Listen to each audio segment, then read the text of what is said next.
تو میری معلومات میں اضافہ کریں، آئندہ وہ جملہ کہوں گا۔ وظیفہ زوجیت ادا کیا حضرت حوا کے ساتھ، غسل کی حاجت ہوئی تو حضرت جبریل نے کہا غسل کرے۔ جب غسل کیا تو بہت آپ نے اپنے آپ کو فریش محسوس کیا۔ غریب نواز کے ملفوظ اپنے الفاظ کے جامع میں پیش کروں، اس لیے کہ قرآن کہتا ہے لِتَسْكُنُوا إِلَيْهَا۔ اس غسل کے بعد جو سکون ہے، میں سمجھتا ہوں کہ بادشاہت میں وہ تخت پر سکون نہیں ہے جو اللہ نے لِتَسْكُنُوا إِلَيْهَا میں سکون رکھا ہے۔ اور جب وہ ہوا تو حضرت آدم کے پاس جبریل آ کے کہیں حضرت کیسا محسوس ہوا؟ کہا کہ اتنا سکون ہے۔ کہا ایک بات اور سنیں، جتنے قطرے ٹپکے ہیں غسل میں، ہر قطرے کے بدلے 1 سال کی عبادت کا ثواب ملا ہے، اور اتنی تعداد میں فرشتے پیدا ہوئے جو سب عبادت کریں گے تو اس کا صلہ اللہ آپ کو عطا کرے گا۔ تو آدم کریم اپنے بچے یاد آ گئے، بیٹے یاد آ گئے، بیٹیاں۔ کہا یہ میں نبی ہوں اس لیے میرے لیے یہ ہے یا سب کے لیے؟ کہا جو بھی نکاح کے بعد غسل کرے اللہ کی رضا کے لیے ان سب کو یہی ثواب ہے۔ ہر غسل، ہر قطرے کے بدلے 1 سال کی عبادت، ہر قطرے کے بدلے حلال غسل کی برکت، اور اتنی تعداد میں فرشتے پیدا ہوں گے اور وہ دعا کریں گے اور عبادت کریں گے، اس کا صلہ ملے گا۔ لیکن فوراً غریب نواز کی آنکھوں میں آنسو آ گئے۔ کہا بابا قطب دوسری بات بھی سن لے۔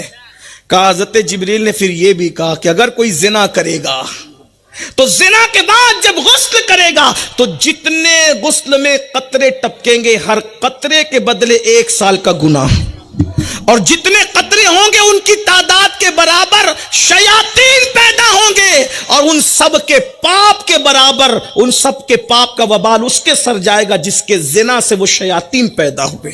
یہ بھی صوفیہ فرماتے ہیں جو زنا کرتے ہیں دنیا میں، اللہ بطور سزا ان کے خاندان میں لنگڑی، لولی، اندھی، عیبی اولاد پیدا کرتا ہے تاکہ خدا ان کے اس صدمے سے انہیں دوچار کرے۔ اب یہ مت سمجھنا کہ جتنے کے یہاں عیبی پیدا ہوتے سب ایسا نہیں، 1-2% کو اللہ امتحان کے طور پہ دیتا ہے، باقی اکثروں کو سزا کے طور۔ ایوب علیہ السلام بھی بیمار پڑے، لوگ بھی بیمار پڑتے ہیں۔ ایوب کی بیماری محبت کی وجہ سے تھی، درجات کی بلندی کی وجہ سے تھی۔ جیل میں گنڈے بھی جاتے ہیں، جیل میں یوسف صدیق بھی گئے، ان کو سزا کے طور پہ ڈالا جاتا ہے، ان کے درجات کی بلندی کے طور پہ ڈالا گیا۔ تو یاد رکھنا سب کو ایک لاٹھی سے نہیں ہانک سکتے۔ جلدی پڑھ رہا ہوں، ایک بات اور سن لے زنا کے بارے میں حدیث، دل تو نہیں چاہتا کہ بات روکوں لیکن سن لے۔ حدیث پاک میں یہاں تک میرے آقا حضور نے نہ فرمایا ہوتا تو میں نہ کہتا، میں کوئی شوق نہیں، لیکن حضور نے فرما دیا تو بیان تو کروں گا نا۔ زنا کرنے والے 2 منٹ کی، 3 منٹ کی، چند منٹ کی لذت کے لیے کیا کر رہا ہے؟ میرے آقا فرماتے ہیں جو دنیا میں زنا کریں گے قیامت کے دن ان کو جہنم کی آگ کی بنی ہوئی قمیص پہنائی جائے گی، اور اس سے بڑھ کر ایک بات فرمائی میرے آقا نے کہ ان کی شرمگاہوں پر جہنم کی آگ دہکائی جائے گی۔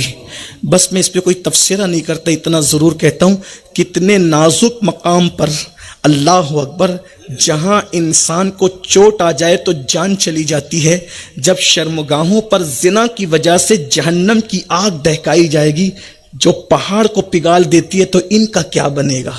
اسلام کہتا ہے حلال کی طرح، اسلام نے آلٹرنیٹ پیش کیا ہے۔ کیوں زنا کرتے ہو؟ نکاح کرو۔ اور نوجوان لڑکوں کو تو میں کئی جگہ کہہ چکا، شادی کی عمر ہو، ماں باپ شادی نہیں کرتے، ادب کے ساتھ ہاتھ باندھ کے کہو ہم شادی کے قابل ہو گئے، ہماری شادی کرو، یہ عیب نہیں۔ زنا کر کے پاپی مجرم اور اللہ کی نظر میں اس کا دشمن بننے سے تو اچھا ہے آپ ماں باپ سے ادب سے کہو ہماری شادی کر دو۔ کیوں عیب نہیں ہے اسلام میں؟ وجہ کیوں عیب نہیں ہے؟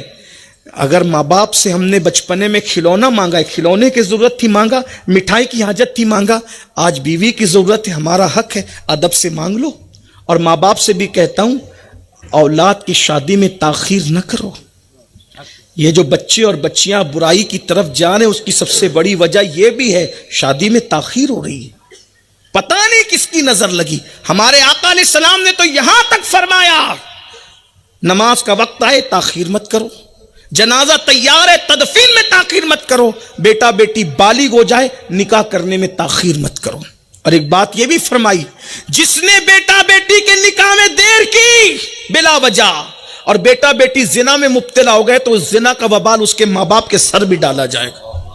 اب آپ کہتے ہیں حضرت کیا کریں کہ بچوں کو پڑھانا بھی تو بالکل پڑھو، کس نے کہا؟ شادی کر لو،